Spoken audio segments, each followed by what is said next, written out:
Hey gang, welcome back to Joe Daddy's Garage. You know it never fails. You're off somewhere taking care of business or you have an appointment and you get a phone call and your wife says, hey, my van won't start. That was exactly the case yesterday. Now, I do have jump starter tools. She's not overly familiar with them, but the main problem was my jump starter was with me in my vehicle. Now, recently I had a contact with LokiThor. They have sent me jump starters before and I really like their product and what they offered. And they have recently updated their product. So let me show you what they just sent me, and I'm going to show you how it works and do a demonstration on my wife's van. So we have our handy dandy Mach 1 workbench right here. Let me show you this. This was one of the first LokiThor jump starters that they sent me. So this is the JA301 or 301. This has a built-in air compressor. It has a built-in light, and of course your jump starter function. This thing has saved me multiple times, and I'm very pleased with this product. However, LokiThor realized there may be a better way to do this. So let me show you their other product. Let's do an unboxing.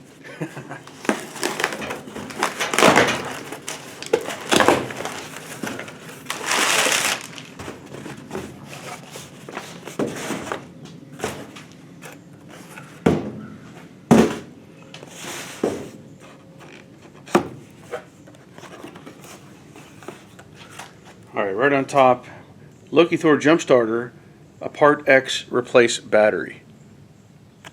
So this is some information here on specifications. I'm not going to go over that.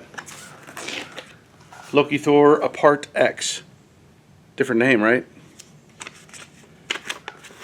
We have, this is broken down English, Dutch, French, Italian, Spanish, and I'm guessing probably Chinese. So it gives you the instructions how to turn it on, different things like that. Of course, there's always going to be a lot of information in these little books. Very handy. But that covers, that's 13 pages, and it starts going into the next language. So let's take a look at what they have sent me. Little bag carried in.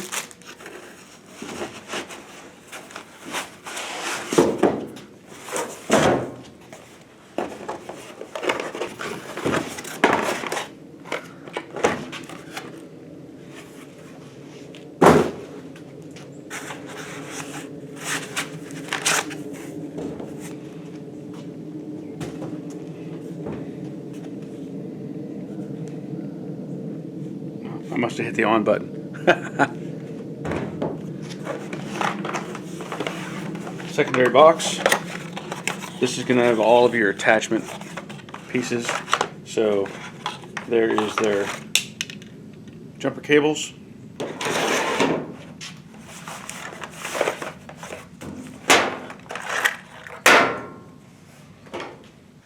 Two charging cables, USB-A to USB-C, and the double-ended, I guess, USB-C.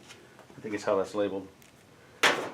Also, you have your air compressor hose and some attachments, like if you want to fill up a basketball or floaty toy or something like that. Okay, now here's what the difference is. I'm going to try to show you this a little bit better, I think. This one has a battery internal. You can't do anything about it. If this fails, you're done, basically. This one has a removable battery. Check that out. The advantage is, if this battery dies, you can replace it, or you can upgrade. Apparently they have different levels of these as far as amperage and power. So there's variations that you can buy. Basically the system stays the same from my understanding, but you can put in a bigger, better battery and move on. That is a great idea. So other than that, it's basically, I would say, the same as what I have, other than it's a little bit thicker, a little bit taller. Same features. Here you have an on button.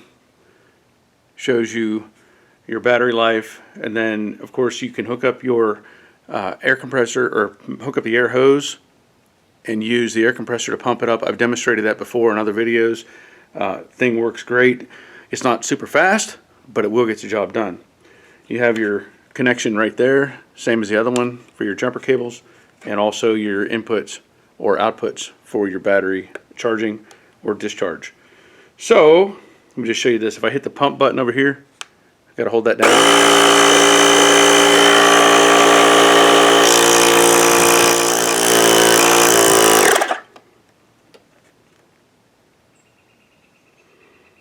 No, it shut off automatically because it was overpressurized.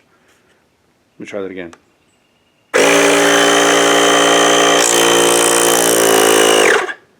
Because I put my finger over that and blocked it off. So it's got kind of a safety feature built in. Other than that, you know, you can change your settings here, whether you're using PSI, KPA, BAR. There's also the light on the front, and that has multiple functions: strobe, and I believe SOS. So very cool. I'm going to hook this up to the van, which is dead, and jump it off.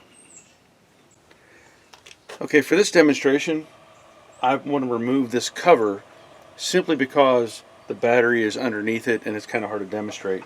So let me just pop these clips out of here. Yeah, sure.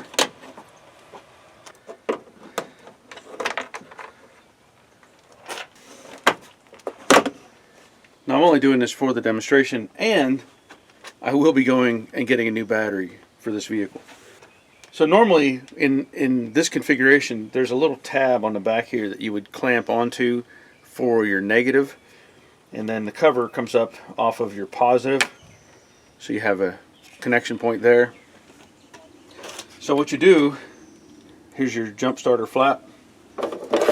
These only fit one way, just so you know. And I think the flat side goes down, if you want to see that. This has a flat side to it, so that goes down, I believe. Yep. So that's inserted into that connection. Then they want you to connect it to your battery. So the ground is on this side. I'll connect there and connect to the positive. Hopefully you can see all that okay. So now I'm going to turn this on. So then I'm going to turn this on. It's going to cycle through some stuff here. It's going to show, you hear the clicking? What it's doing is it's putting voltage into the battery. I'm going to hit the button a second time, and you can see it's showing a secondary reading there, and that is where the voltage is on the battery from my understanding. So it's showing 12.4, 12.3, 12.2, and that's there. It keeps going down. So it's showing the battery itself is having a problem. Okay, so I turned it off. I'm going to turn it on again just to show you this.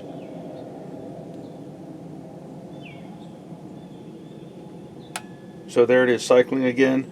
Basically what it's saying is that's the voltage that is putting into the battery to try to energize it so you can start it up.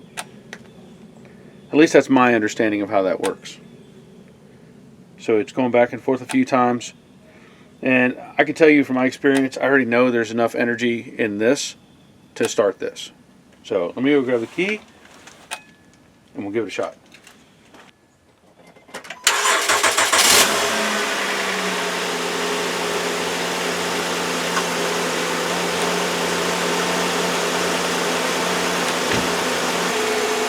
So, just like I said, fired right up, it's running, and I know the battery is bad, I'm going to have to replace it anyway. However, this will get you down the road.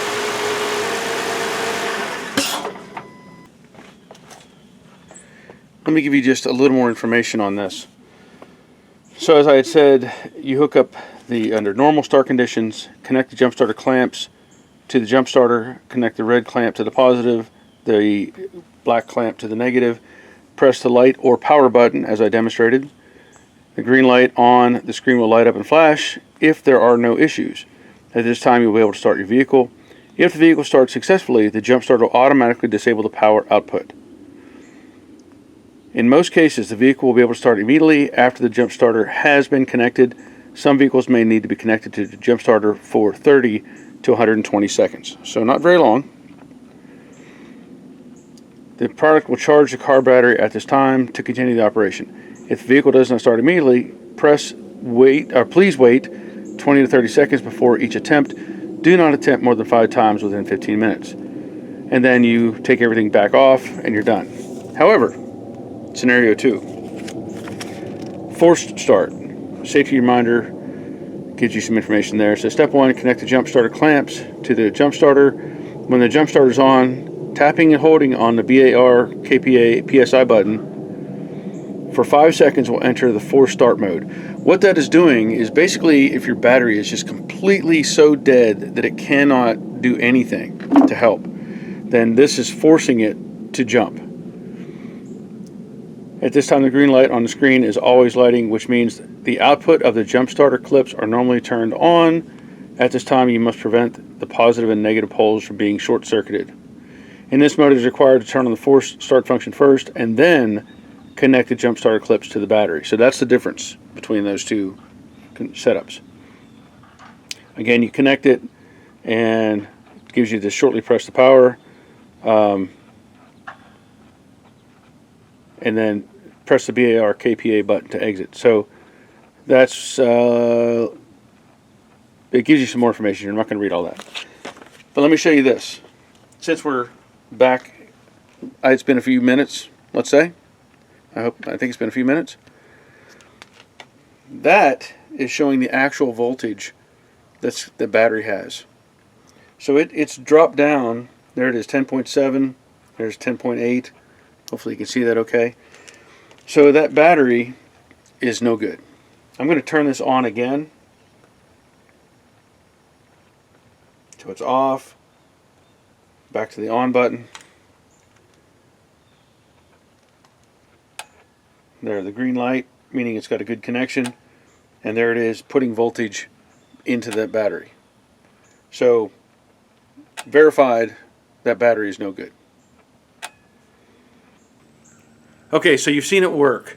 Now, let me give you some more information on this. This ApartX has 3 different battery configurations: 1500 amp, 2000 amp, and 4000 amp. This one, I can pull it out and show you. This is the LiPo 1500 amp battery. So you can buy any configuration of this, or you can upgrade later to a bigger battery if you want, and you can replace that battery if it goes bad. Keep that in mind as well. So I want to thank LokiThor for sending me the ApartX, and also for the other products that they've sent me in the past and trusting me to make a video for them. If you're interested in getting one of these, there will be a link in the description below, and I thank you for watching. If you would, leave a comment, a thumbs up, let me know what you think about this video, and keep watching my channel. That'll be it for now, but until next time, take care of yourselves. See ya.